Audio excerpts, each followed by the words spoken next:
Happy Monday, everybody. Welcome in to the Gramlich and Matt Klein podcast. Some excellent games this weekend, Eric Klein. I don't know if people can tell on YouTube, my hair still looks good from the wedding, but my face looks tired, I would say. No, come on. But probably not as tired as Mac. Mac, by the way, he has family over right now, so he had to go find a different location. Where am I? And he just took me through his house, and I got to see the baby and, all the other people who don't really matter. I got to see the baby. So, Mac, how was your weekend? Oh, it was great. I feel like that was kind of par for the course of how the weekend's going. I sit down, I'm ready to do an episode. It's, 3 o'clock, 4 o'clock, whatever time it is. And then a rush of people just show up at my door. Of course. We want to see the child. I said, okay, I guess I'll try to do this. And KG told me, hey, I can hear everything they're saying. I can literally hear everybody. I had to move. So now I'm in my bedroom. I don't know how much you guys can see. I just see my big head in the screen. So, Kaki does a great job decorating, and KG got to see some of that. So you got to see some of that. And I'm in my father's office. You can see some sort of tennis poster back there. You know what? We're thriving right now. We are thriving. We're making it happen. So we've obviously got to get into the big Clemson NC State game, the game that we hyped up all week. And I would say it delivered. I mean, it was a great game. Yes. Clemson was in control, especially when they scored late and got up 30-13. But overall, it was a great game. But first, Mac, latest AP poll. Clemson, number 5, holding strong. NC State at 14. I think that was good to not punish NC State too much because I thought NC State really held their own. Wake Forest at 15. Wake goes down to Tallahassee and proves both of us wrong, Mac. The Clemson hangover was nothing for Wake Forest. And then Syracuse jumps in the poll at 22. Come on, Cuse. Also, Mac, first of all, yes, celebrate Cuse. What are we doing ranking LSU and dropping FSU for losing to the number 15 team in the country? And They also already beat LSU. That kind of annoyed me. I don't know if Florida State deserved to drop out.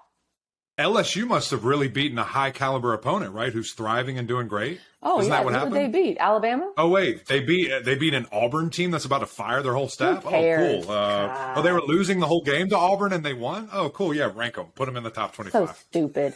Come on, y'all. You're going to punish FSU that much. Here's the news flash that I think people need to hear, Matt. Wake Forest is good. And especially, after the Clemson game, people said, wow, what's wrong with Clemson? No, Wake is good.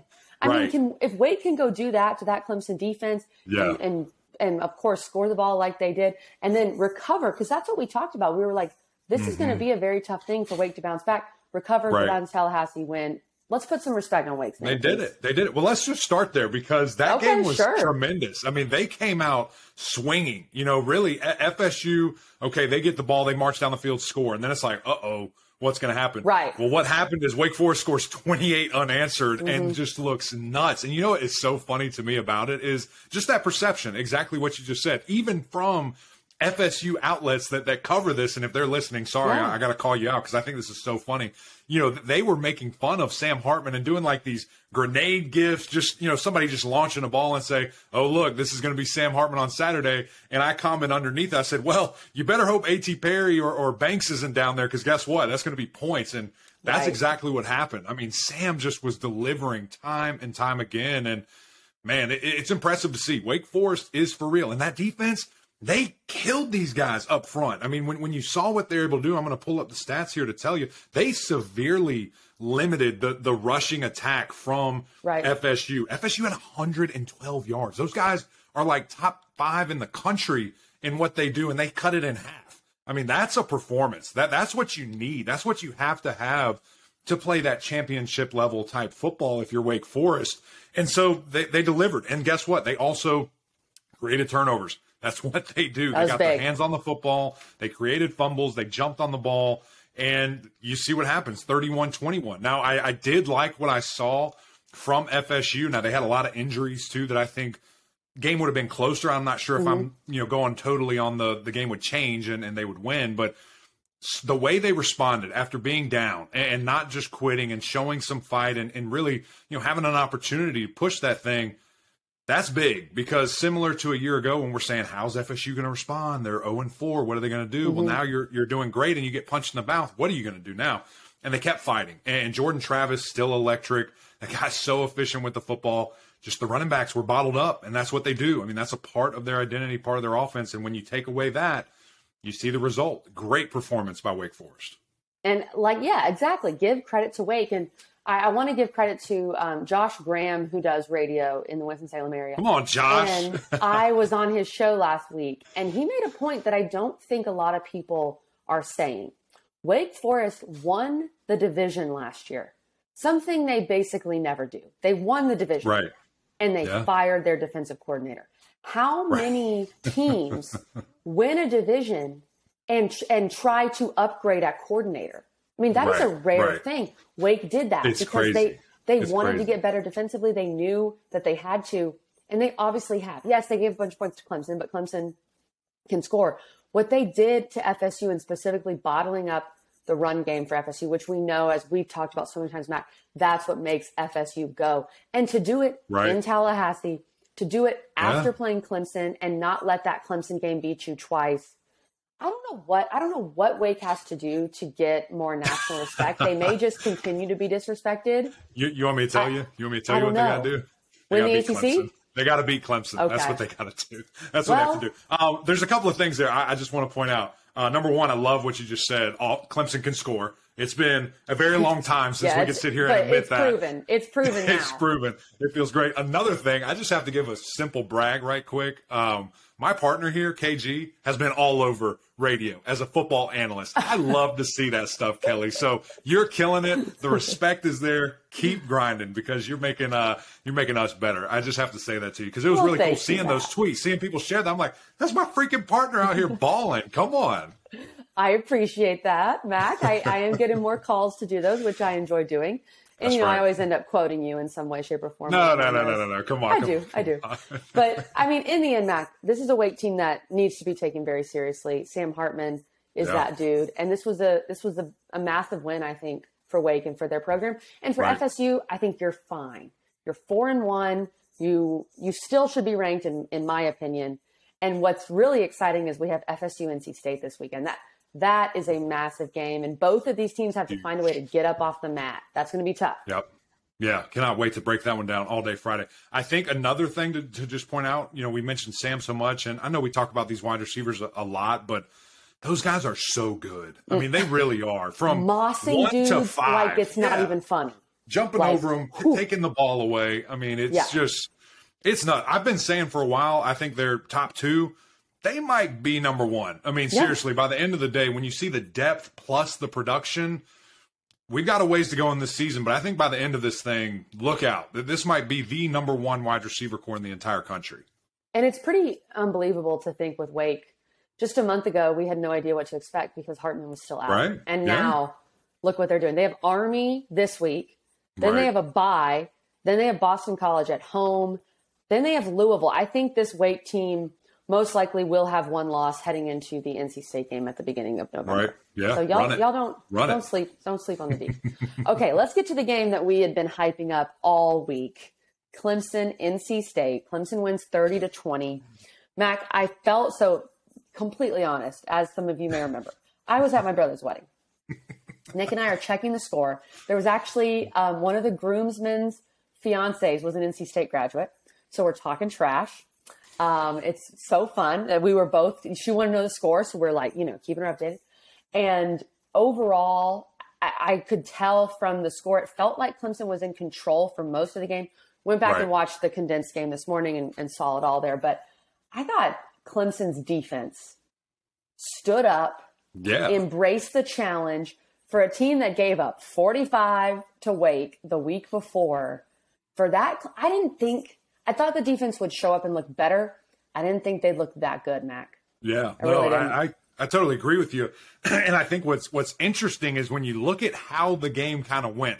The first quarter had 2 possessions. Clemson got a try, and then Wake Forest got a try, and the quarter was over. And I was just like, are we going to have a 4-possession game? Yeah. I mean, is this what we're about to watch? Is it going to be 9-6? I mean, the Gillios, Gilio and Ovies, they would have loved that. That's exactly what they wanted. And it was interesting to see how kind of each settled in at different times, but Clemson just more so.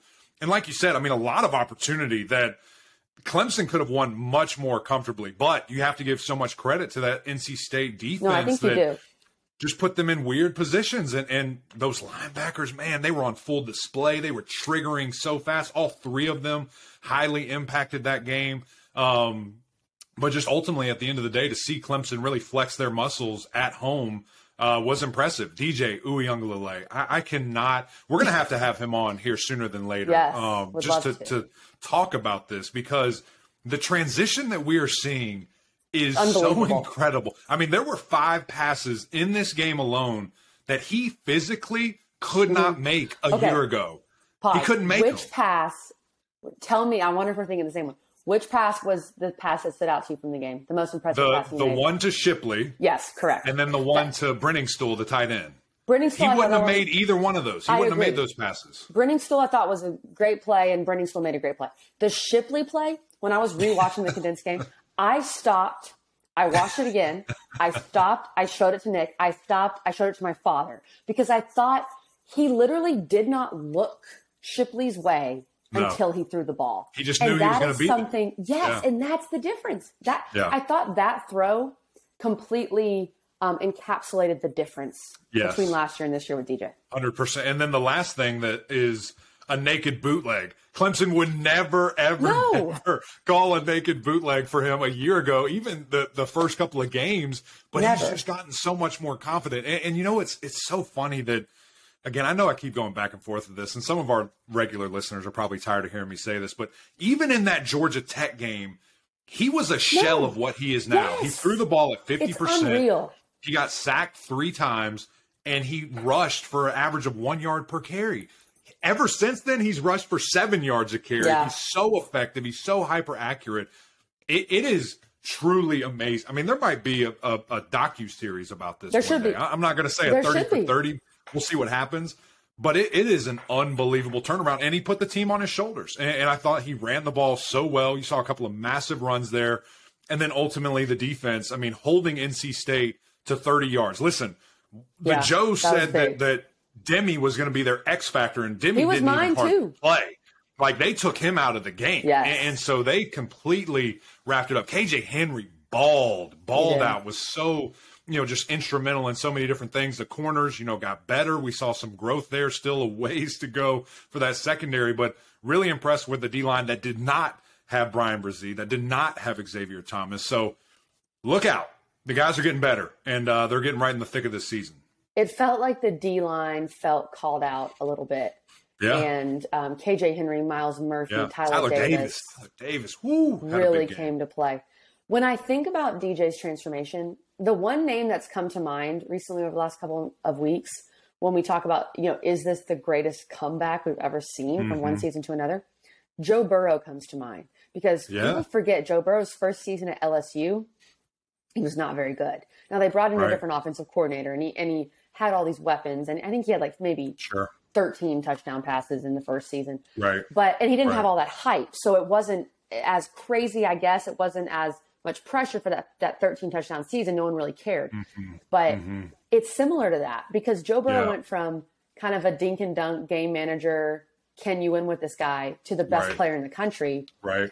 I'm not saying DJ's the best player in the country, because there's other great quarterbacks, but he's one of. He's in that discussion. Which is crazy, just to see the turnaround again. And nobody you don't discredit it. Don't discredit his journey, what he's been able to do. Mac, I think one of the things that has worried me about NC State, really since last year, came back to bite him, in that they couldn't run the ball. And so you put a lot on Devin Leary's plate. He has to throw the ball 47 times. I thought Devin Leary still played well. He stood in there. There were times where he just had no time. Clemson was getting to him with just rushing 3, which is, that's not Devin Leary's fault. That's just the line needs to play better. But he kept NC State in the game. And I do think NC State's defense overall did look pretty good. And that's why I'm glad they didn't drop NC State out of the top 15. Because, you go to Clemson, a place that you haven't won since 2002. And I thought NC State held their own. I know that no State fan is happy with a loss. I get that. Sure. Most State fans are like, how on earth did DJ become this, and now from last year to this year? And, of course, we have to deal with it. But I think you have a ton of season left. if you're NC State, and you're fine. No question. And these guys are really good. I think a lot of State fans and other just football fans were kind of questioning, okay, this is the litmus test. This is where we'll see how good is NC State going against this Clemson team. They're fantastic. I mean, I think that certainly, New Year's Six bowl might not be out of the question. Big bowl game, certainly a deal. And quite frankly, I mean, if crazy things happen, still a shot at the ACC championship. Sure. Who knows what that could look like? It's not one loss, a lock. One loss. It's not a lock. Non-division champion, but a one-loss team. Who knows? Right. Exactly. Not out of the question. A lot of goals still out in front of you. And just to mention the Devin Leary deal, he's so good. I mean, he looked like the preseason player of the year last night. And the things that he was able to do, the throws that he made were just nuts, KG. And to see it from of the behind angle, if you guys can somehow get the clip of that film, just watching it from behind and seeing things open up, he's throwing guys open. Like Thayer Thomas was triple covered, and he lights this thing in there where only Thayer could catch it. It's either going to be an incompletion or a catch, and it was brilliant. And to see how he had moved the pocket subtly, keep things alive, had massive plays that weren't, huge yard-wise, but just massive things that in the run game with his legs kept drives alive, got that touchdown at the end of the game. He's going to be a fantastic pro. And I think that there were some question marks going into this game. The only time we really saw him look great was against UConn. It was like, okay, what's he going to do? Yeah. He looked great today, just not enough around him, putting up what they needed to, especially in that run game, like you said. The run game. Yep, for sure. And they have Florida State this coming weekend. So as we mentioned earlier with FSU, that's a very important game. At home. Yeah. Which team can bounce back? It's going to be huge for New Year's Six, like you said, whatever could come down to. I know Wake Forest obviously is going to have some say in the New Year's Six situation. Mac, I would like to give us a little credit. We went 4-2 this week, and we put our picks on. We both agreed. Normally we don't completely agree, but we agreed this week, which is fine. Yeah, I got smart. I tried to copy your picks. I tried to do what you did. We put our picks on Twitter, and people were commenting like, "Oh, they're just going with the big brands. Oh, blah blah blah. These picks suck." Well, 4-2, people. Come on now. Come on, baby. Let them in know. our defense, I was thinking Wake, but I talked myself out of it just because I thought the hangover would be too much. And absolute credit to Wake. In my defense, I said whatever I say about Louisville, the opposite is going to happen, and freaking it did. Louisville. So we'll get to them. Correct about that. Louisville cannot be predicted. They're the most unpredictable team in the world. Team of mystery. Team of mystery. Okay, let's continue down the list here. A team that is sneakily 4-1. Like, let's not forget they're 4-1. North Carolina handles Virginia Tech 41-10. We basically said, UNC, if you give up 20 or 25 plus to Virginia Tech, you're out. We have a serious problem. Now, I'm not saying their defense is fixed because they held Virginia Tech to 10 points. Like, Virginia Tech can't score. But it was good to see, Mac. It was good to see UNC kind of look alive on defense. But before I get into that game at all, I just want to ask you this right now. Is UNC going to be representing the Coastal in Charlotte? At this point, the Coastal is bad. The Coastal is gross trash right now. It's gross in the best way. For both Virginia teams are really struggling. Georgia Tech, okay. Miami lost to Middle Tennessee. Pittsburgh lost. It might be North Carolina at 4-1 Duke, right now. Is it going to be North Carolina versus Duke to team. The championship? I love this Duke team. We'll get to them. Duke was like a well-oiled machine. But they did. I think UNC and Duke are the two front runners right now. Those are okay. I'm with it. That's perfect because I'm with that 100%. All right. So anyway, UNC, Drake May, baller. Just flat out baller. We've said it a million times.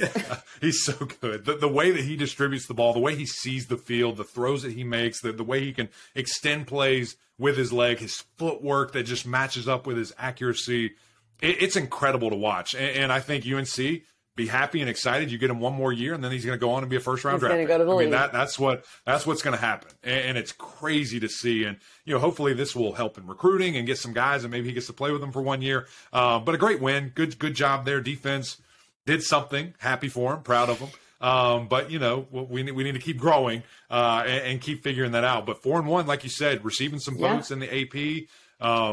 Look out. I mean, they're for sure my favorite right now to win the Coastal. I don't think it's Duke, and then I don't think it's close. Those two, and then there's a big margin between everybody else. Put some respect on Duke's name. I've got them. I actually have Duke in my power rankings. I have Duke ahead of North Carolina. I do. Really? But I think that quarterback play will separate Drake. I think Drake's like that guy. The loss to Kansas is better than the loss to Notre Dame. Big facts. And that's where we are in life in college football. It's crazy. I mean, what are we doing? But anyway, North Carolina. That's nuts. It's nuts. Kansas is ranked now, baby. It's great. Kansas Game day. Syracuse. Freaking game day is going to Kansas. Know, they didn't want to finally. do it for Duke, but they're doing it for TCU. Finally. Josh Downs, 8 catches, 120 yards. I mean, let's go. Dude is for real. I just think we need to continue to see this North Carolina team take steps defensively, and that was a good step. I am worried for the state of Virginia right now, football-wise, is just struggling. Virginia Tech, like we said, held the 10 points, and then Duke. Duke beats Virginia 38-17. Yeah. I was a little worried about this game, Mac, because I think what you had the stat that Virginia had won 4 in a row or 5 in a row against Duke. Yeah. Duke had gone out to Kansas, didn't have enough, but I really think the Kansas environment was a factor. Again, crazy sentences. But Duke, I'm watching. I didn't watch this game live, of course. I had all the wedding stuff. I went and watched the condensed game, and my main thought watching that game is Duke looks like a well-oiled machine. Yeah. They know what they want to do. They're confident. They have playmakers everywhere. Riley Leonard is showing how athletic he is and why he can do that 360 dunk. If you need to see that, go to our YouTube page. So blown away by Duke and their transformation, Mac. And I think you talk about that well-oiled machine, and that just goes to show the efficiency. I mean, going into this weekend, they were technically the most explosive offense in the ACC with average yards per play. And the efficiency, I think they were 6th in the country going into this weekend, or maybe going into the weekend before playing Kansas. So these guys are executing at a super high level. And then we saw the defense get back to what we expected from them. And with this Mike Elko, just mindset of the team, the Elko era, I'm seeing everybody tweet about that. We're in it. Like, it's happening right now live, getting their first ACC win in like 1,000 tries. I had that written in the rundown for Friday. I don't remember the number, but what an accomplishment. 13, and I can't. 13. And I cannot help but think, KG, and it sucks because we have to eat our words sometimes, but it's just a fact, okay? We don't know how those things are going to happen. We said to start the season, the goal for Duke was to win a singular ACC game. And you did it in your first try. Yeah. So I think it's looking really bright. Duke is making some noise. I think the picture-perfect way to end these divisions, as I kind of mid-conversation for Carolina interjected, is if that Duke-Carolina game settles who goes to the championship, who wins the Coastal Division. I think that actually happens mid-season. I don't know if they end the season with that. I think that's UNC and NC State. But I would love to see that. And that would just tie a nice, beautiful, everlasting bow on Coastal Chaos. I love it. A Duke-UNC game, fighting for a championship, but it's in football. And so Duke and UNC play on October 15th, which is going to be a massive game. I mean, it still could decide it with how bad these other teams are playing. Duke has Georgia Tech this week at Georgia Tech. We got to talk about the Yellow Jackets. Who knows? Then they host North Carolina. Then they go to Miami. So Duke still has, some tests left. Do you have any thoughts on Virginia? It's kind of depressing to watch Brennan Armstrong and these wide receivers when we know what they can do, and it's just not happening right now. It's honestly, it's just baffling. I truly don't know what's happening from a schematics. Are guys just not understanding the offense? Are guys not happy with each other? And I don't know. Not it's buying the weirdest thing. That's what Tony Elliott's quote seemed to indicate. Yeah, and I mean, listen, he has been to the mountaintop a couple of times, and he's been to a level that he expects. This is what it needs to look like. This is the effort. This is the extra effort. This is the extra time in the weight room and in the film room after practice. He knows what it looks like, and so if guys can't meet that, or guys aren't trying to meet that, that can be frustrating, and some hurtful things can be said to one another behind closed doors. And I think maybe that's it. Maybe guys just aren't quite ready that are there now to take those steps. And certainly that's your job as a head coach, is to find guys that will and to make things happen accordingly. So it's fascinating. It's fascinating to see where they've gotten better, and just that doesn't really help the win total. Like, they're running the ball so much better. Their defense is playing really, really well compared to last year, but they're losing and they can't move the ball. They can't score points. It's really strange to see, all this and the lack of cohesion from the quarterback and receivers, mostly. A guy that threw for 4,000 plus yards a year ago that we thought was going to light it on fire again. That just not the case. It's like Brennan Armstrong and DJ, you have switched places. And that is not something that anybody would Not saying guess. I'm mad about it, but sorry. Not something anybody would guess. Mac, Georgia went to Missouri and almost lost this past weekend. And the quote, they won. But the quote I saw from Kirby Smart was, there's nothing easy in the SEC. Well, yeah. Of course, Kirby. Yeah, Bo. That's true. Bo.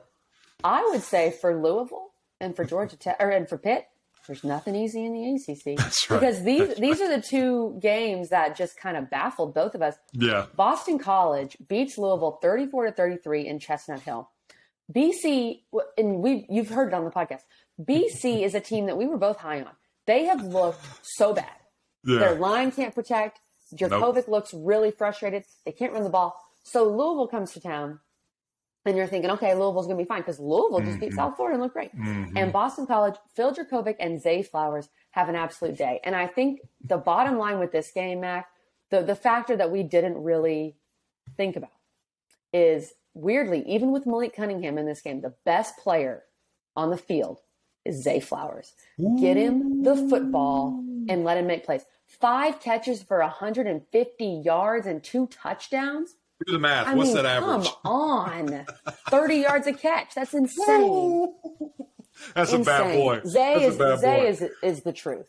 After we get done with this, I need to ask you a Georgia question. Don't let me forget.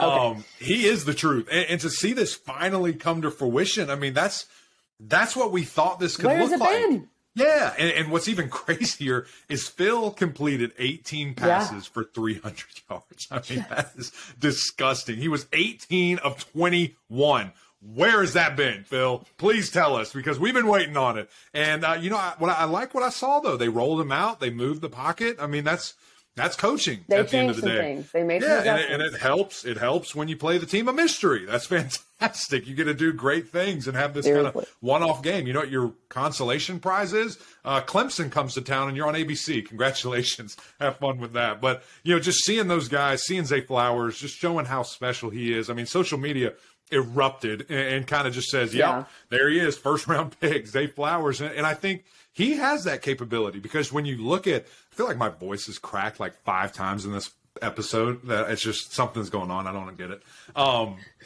When you look at Zay, and you think of pop drops. Yeah, please, anything would help. When you think of, okay, these receivers in the NFL now, and really when you look at the guys that are making so much noise, it's these little shifty guys that can get off the line of scrimmage, get downfield, and make big plays. Hill. That's Zay Flowers. Yeah, that's Zay Flowers. Stephon Diggs, all these guys. I mean, when you see him, he has that ability. And so don't think there's any question, especially when you have a game like this against an ACC opponent, although I understand who it is. It's impressive to see. Now, on the other side, looking at Louisville, man, it is – Louisville. What the heck is going on? I mean, truly – the team of mystery, truly do not know what to expect anytime those guys walk onto the football field. And it's just baffling, because the talent is there. Malik Cunningham is a monster, and yet we just can't get it all together. We can't get a defense that has been getting after the quarterback, sacking people like crazy against one of the worst offensive lines in the country right now up to this point. Can't get the quarterback down, cannot get a consistent rush and do things that they need to do. And so I know they hit him 3 times, but hit him 9 times. Like, go get after him, because that's what we've seen, from other teams that have played him. So just unfortunate at the end of the day. Louisville, it's probably about to get really weird there. A lot of, disturbing things on Twitter from Louisville fans. And it's going to be interesting. It's going to be interesting to see how Louisville moves forward. And Louisville goes to Virginia this week. I mean, who knows? Virginia's a team you should beat, but right. I give up. I give up trying to explain Louisville. And I think that is a coaching issue. When you're that inconsistent, that is a coaching issue. And I think that's what a lot of Louisville fans are frustrated with. Yeah, and think about a year ago. Okay, Louisville had so many fourth quarter, one-score games that they were up. Think of Clemson. Think of Virginia. I can't think of a couple other off the top of my head. Think of these games where Louisville was winning, had the game. Fourth quarter comes, boom, get blown out. Virginia scores like 30 points. Clemson scores 15, 16 points. All these teams just go on this run, and you're like, okay, they're not finishing. What do I equivalent that to? Strength staff. Okay, normally that's when those guys push them, fire the whole strength staff. They fire everybody, bring everybody in. Now it's just even more We lack of fixed it. consistency. No, you didn't. Yeah, it's crazy. It's wild. Okay. I kind of want to save Georgia Tech for the end because we have clowned them at the end like 3 episodes in a row. So I'm going to save Georgia Tech because they this deserve is positive. I actually have to ask you this Georgia question. I just yes, give me the Georgia question. If let's say so, Georgia's probably the second best team in the Bama's SEC. number one now, but before they were number one. Okay, so if Clemson, let's say, who do you equivalate Mizzou to in the ACC? Ooh, I would compare Mizzou to. I think Missouri Louisville would be a good game. So if Clemson did that against Louisville, what would happen to Clemson? Probably drop from 5 to 6 or whatever. Just one? Do you think just one spot? I don't know. I just wanted to see. Maybe, I'm probably a little bit more biased than you are. Well, so I just here's the thing: if Clemson was number one, they'd probably drop to like at least drop to 3, 4, something like that. All right, I just wanted to see. It wasn't. But it's different when you're number one. I mean, that is different. And Clemson has been punished multiple times for being number one and not beating a team handily and dropping. Yeah. I just thought it was interesting. I think it applies to Georgia a little bit, but I think it applies to Alabama more. I think Alabama can have a really uninspiring win, and people don't really care as long as you win. I was pretty pleased to see Georgia drop. I didn't know if they would do it. But it's only because Alabama's on the other side, Mac. Because Alabama. That's the only reason. Yeah, Alabama, that's right. That's the only reason. Right. Okay, I'm going to say Georgia Tech, but I just want Mac to have a couple minutes to discuss Sean Tucker's 23 carries for 232 yards and 3 touchdowns against some guy named Wagner. And Syracuse is now 5-0, number 22 in the country. Syracuse, I mean, have your moment. Wow. You love to see it. If you guys remember, on Friday, I begged and pleaded. I said, please, Sean. I wrote him a letter. It's in the mail. He probably just got it. I said, Sean, please just rush for 150 plus. You know, you haven't had great performances. You haven't been pleased with your own performance. Exactly. I need you to go off. And what does he do? 230 yards, all the touchdowns in the world. He looks fantastic. Did he have any receiving yards? I'm looking here. Hold on. No, he didn't. Great. He was just a running. Oh, yeah, he did. Sean Tucker, 2 catches, 15 yards. So he's just a beast. He's a great running back. And it was good to see him get back. Hopefully that's a confidence thing that really gets them rolling and feeling good running the football. Garrett Schrader. I'm reading this right, KG. 100% accuracy. Insane. 17 of 17 with 238 yards, 2 touchdowns. I don't care who you're playing. That's impressive really in practice. In practice with no one there. This dude... They're balling. I love Syracuse. I'm about to go buy a Syracuse shirt or something. This is unbelievable. I really love them too, Matt. To see this right now. I feel like I've watched them grow up before my eyes, you know? Right. 5-0. Who the heck would have thought 5-0, number 22 in the country? Not even Dino. Let's be honest. Not even Dino. Syracuse, I like where Syracuse is right now because they have a bye week. They get to watch NC State and FSU beat each other up. Mm-hmm. Then they play NC State and they get them at home. So NC State has to go from playing Clemson, Florida State, and then travel to Syracuse, and Syracuse gets a bye. I know Syracuse, the finish to their year is very difficult. We've talked about it. Their schedule's tough. The Pitt game is looking more winnable. The Notre Dame game is winnable. Boston College, of course. But I think Syracuse should feel very good about where they are right now. Is Syracuse bowl eligible by 10/29? I just put their schedule away. When do they have Pitt? I'm going back to it. With the Notre Dame game. Notre Dame, Clemson, and NC State. Mm-hmm. Are they bowl eligible after Notre Dame? Hell yeah, Mac. Yes! They win one of those. They win. This is the team of destiny. I love this team. The team I am now a full-on destiny. Syracuse stan. There we go. They win one of them. I don't know which one. Probably Notre Dame. But they win one of them. I love this. I love it. Come on, Syracuse. Yeah, there you go. So, biggest Syracuse fans. Are they winning the Atlantic? No. Pump the brakes. Easy. No. But, I mean, look, they're in a good spot right now. They're in a great spot. Sure. The Atlantic is ridiculous. 4 ranked teams. Plus Florida State. Yeah. Absolutely insane. Okay, time to give Georgia Tech some love. Georgia Tech, we know it has been a tough couple of weeks. Jeff Collins was fired. Mac and I both thought this Georgia Tech team is going to play inspired. Pitt has not been playing well. Right. They're going to play inspired. We gave you Georgia Tech plus 22.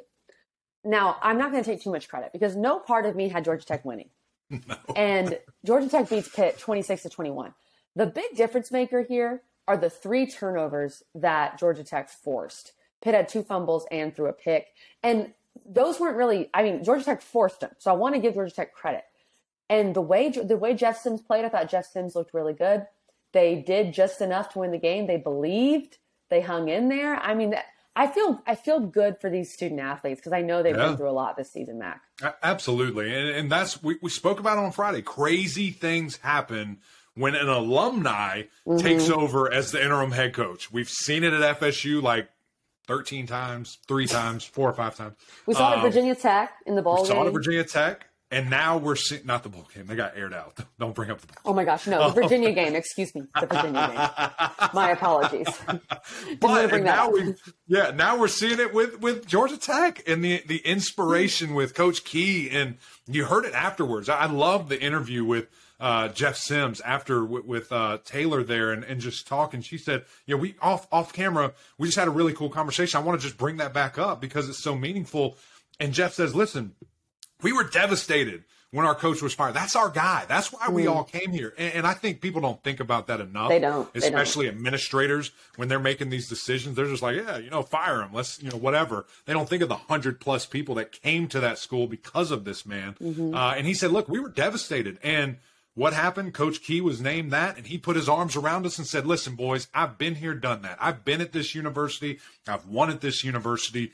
Let's go do it together. We're going to throw everything away, play for that name on the side of your helmet as a family, and they go and get a dub. People don't understand a ranked team. How much stuff like that, how much on the road, how much stuff like that matters. And man, momentum's a crazy thing. And when you start believing, you start feeling it, things like this happen. And this honestly is why college football is the greatest sport ever. College sports, college basketball, very similar.